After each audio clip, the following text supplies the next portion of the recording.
वैभव 26 साल का एक खुशमिजाज नवविवाहित युवक अपनी नई नवेली बीवी साक्षी के साथ हिमाचल में हनीमून मनाकर दिल्ली लौट रहा था। 4 दिन के उस सफर में बर्फ, पहाड़ और प्यार सब कुछ किसी सपने जैसा था। लेकिन सपनों के बाद कभी कभी डरावने सच सामने आ जाते हैं। रात के 11 बज चुके थे। घने जंगलों और पहाड़ी घाटियों को पार करती उनकी गाड़ी काफी तेजी से दिल्ली की ओर बढ़ रही थी। चारों ओर सन्नाटा था।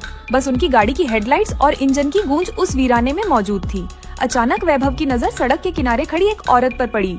वो लाल रंग की साड़ी में थी, उसके लंबे बाल बिखरे हुए थे और वो दूर से ही हाथ हिलाकर गाड़ी को रोकने की कोशिश कर रही थी। साक्षी ने तुरंत वैभव का हाथ पकड़ लिया। गाड़ी मत रोकना, ये चाल हो सकती है। रात के इस वक्त कोई औरत ऐसे अकेली क्यों खड़ी होगी? लेकिन वैभव की इंसानियत जाग उठी।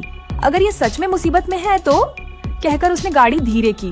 लेकिन तभी वो औरत गाड़ी के बिल्कुल सामने आ गई। जैसे जानबूझकर वैभव को गाड़ी रोकनी ही पड़ी। औरत अब दरवाजे पर जोर जोर से पीट रही थी। उसकी आंखों में डर, चेहरे पर खौफ और सांसें तेज चल रही थीं। प्लीज मेरी मदद करो, वो चिल्लाई। साक्षी फिर बोली, वैभव नहीं, कुछ तो गलत है, ये सब ठीक नहीं लग रहा। लेकिन वैभव बाहर निकल आया और औरत से पूछा, क्या हुआ मैम?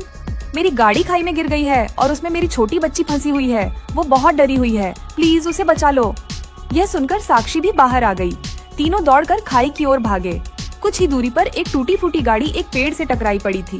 उसकी हेडलाइट अभी भी जल रही थी और भीतर से एक बच्चे के रोने की आवाज आ रही थी। वैभव फुर्ती से नीचे उतरा और देखा पीछे वाली सीट पर एक करीब 4 साल की बच्ची फंसी हुई थी। उसका चेहरा आंसुओं से भीगा था। वैभव ने दरवाजा खोलने की कोशिश की, लेकिन वो अटका हुआ था।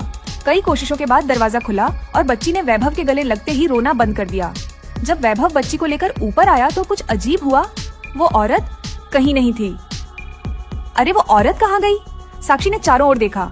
वैभव ने इधर उधर देखा, सिर्फ घना अंधेरा, दूर दूर तक कोई नहीं। वो तो हमारे साथ ही थी। वैभव बुदबुदाया। तभी बच्ची ने धीरे से कहा, मम्मी तो उसी पेड़ पर है, लटकी हुई। साक्षी और वैभव दोनों के रोंगटे खड़े हो गए। क्या कहा तुमने? साक्षी ने कांपती आवाज में पूछा। मम्मी पेड़ से लटक रही है, मुझे कहती है वहां मत जाना। बच्ची की आंखें अब सपाट हो चुकी थीं। वो कहीं दूर देख रही थी, किसी अनदेखे डर को। वैभव और साक्षी ने डरते डरते उस दिशा में देखा जहां गाड़ी टकराई थी। उसके ठीक पास एक पेड़ की ऊंचाई पर कुछ हलचल सी हो रही थी और जब उन्होंने ध्यान से देखा, उनकी चीख निकल गई।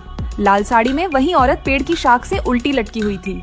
उसका चेहरा अजीब सा टेढ़ा था, आंखें बाहर निकली हुई और उसकी गर्दन एक असंभव कोण पर मुड़ी हुई थी। लेकिन उसका चेहरा अब भी मुस्कुरा रहा था। भगवान! साक्षी ने डर से वैभव का हाथ पकड़ लिया। अचानक हवा में तेज सरसराहट हुई, जैसे कोई फुसफुसा रहा हो, और तभी बच्ची की आवाज फिर आई। वो आ रही है, वो गुस्से में है। गाड़ी की हेडलाइट्स अपने आप बंद हो गईं। चारों ओर घुप अंधेरा।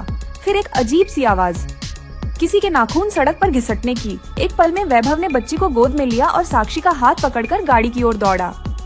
गाड़ी का दरवाजा अपने आप बंद था, अंदर से लॉक। ये क्या हो रहा है? वैभव चिल्लाया। साक्षी ने पीछे देखा।